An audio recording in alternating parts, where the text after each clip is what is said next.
তো ওখানে আমার জুলুমের উপরে বক্তব্য ছিল। এখান থেকে যারা পালিয়ে গেছে ওই সময়, এই জালেমরা ওই দেশে প্রশাসনে যারা স্বরাষ্ট্র মন্ত্রণালয়ের দায়িত্বে আছে তার কাছে অভিযোগ দিয়েছে যে ওনার নামে দেশে মামলা ছিল, উনি সন্ত্রাস বিরোধী মামলার আইনের আসামি, ওনাকে এই দেশে আপনারা ঢুকতে দিয়েছেন। পরবর্তীতে আগস্টের 5 তারিখের পরে যখন মামলা পুরাটা খারিজ হয়ে গেছে, যাদের যাদের নামে ওরা আমাকে নিয়ে গিয়েছিল ওদের নাম ঢুকিয়েছে যে এরা এসে দেশে বিশৃঙ্খলা করতে চায়। ওরা যদি এই দেশের অবস্থা বুঝে যে দেখতো যে পুরাটাই তো বানোয়াট মামলা, এই কাগজ এখন অলরেডি আমার খারিজের কাগজ পাঠিয়েছি, যারা যারা উল্টা মামলা মিথ্যা দিয়েছিল আমার নামে অভিযোগ, এখন তাদেরকে ধরে 1 কোটির উপরে টাকা জরিমানা দিয়েছে। মর শয়তানে পা, যে কাজ যে করে না তার উপরে মিথ্যা কিছু চাপিয়ে তাকে কালার করবেন, ওই দোষ আপনাকে দিয়ে দুনিয়ায় আল্লাহ করাবে, এরপর আপনার মরণ হবে। এই গোনা যেন সামনে কেউ করবেন না, যে যা করেনি তার উপরে চাপিয়ে দিয়ে তাকে কালার করে ফেলে। আপনি কি আমাকে যে দোষটা দিলেন, এই দোষ আমি জানতাম? ছাতা আমাকে দিয়েছিল আনসারুল্লাহ বাংলা টিমের প্রধান, আমি সারা বাংলাদেশে কি এটা আমি জানি না।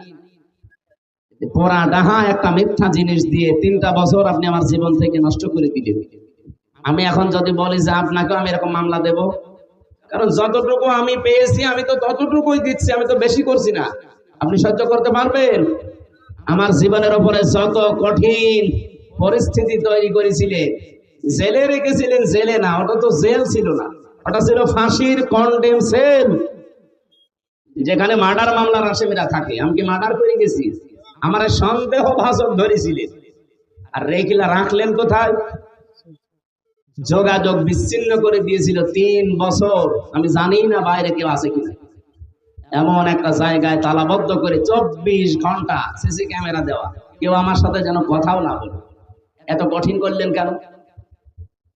যা যা করেছিলেন আল্লাহ আপনাদের উপরে ঠিক তাই তাই করবেন। আপনি দেখেন এখন যারা এই জুলুমের সাথে জড়িত ছিল তারা এখন বুক ফুলিয়ে বেড়াতে পারে।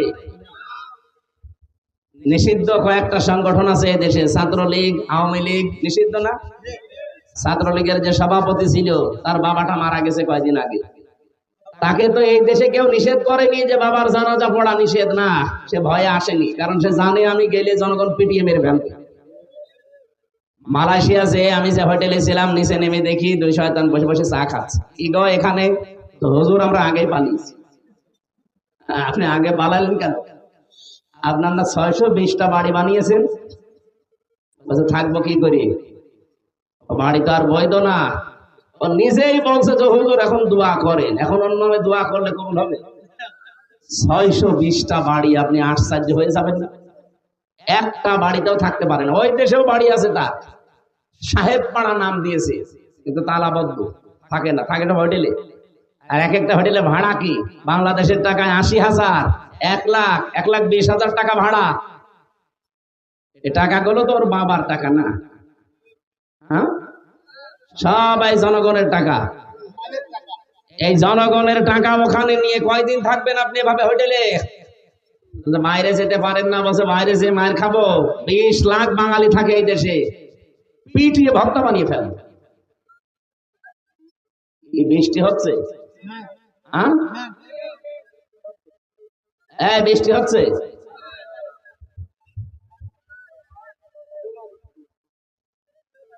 কালকে একবার সে রাজবাড়িতে বৃষ্টির পানি মাথায় পড়ে আমার যে ঠান্ডা জ্বর এসে গেছে, এখানে দরকার একটা ছাতা দিয়ে। আমরা আর বেশি বিস্তারিত বলতেও চাচ্ছি না। মূল শিক্ষা আমার আজকের ছিল, যেহেতু আর 14 দিন পর একটা দিবস আসতেছে। কি দিবস? কোরবানি। বলেন বলেন। ঈদুল আজহার প্রায় 27টা শিক্ষা আল্লাহ আমাদের দিতে চান, 1 বছর পরে পরে আসে। এই 27টা শিক্ষা যদি আমরা দুনিয়াতে নিতে পারতাম, কোরবানি প্রতি বছরে বছরে আসা লাগতো না, একবারেই আমাদের কোরবানির শিক্ষা দেশে ইসলাম কায়েম করে দিত। আমরা যেহেতু বিস্তারিত যদি বৃষ্টির কারণে বলতে নাও পারি, আমার ওই যে গাড়ি আছে, আমার লিখিত বই পাবেন মেয়েদের দাম্পত্য জীবনের উপরে, পারিবারিক জীবনের যে কলহ ঝামেলা চলে, এগুলো মিটাতে হয় কি কি করে, কোরআন দিয়ে লেখা আছে। ওটা নিয়ে মেয়েকে, বউকে, মাকে, ফুফুকে এদেরকে পড়তে দেবে। ওই গাড়ি থেকে নিয়ে যেয়ে পড়াবেন, আশা করছি 120 পৃষ্ঠা লিখেছি। কাজে লাগবে আপনাদের।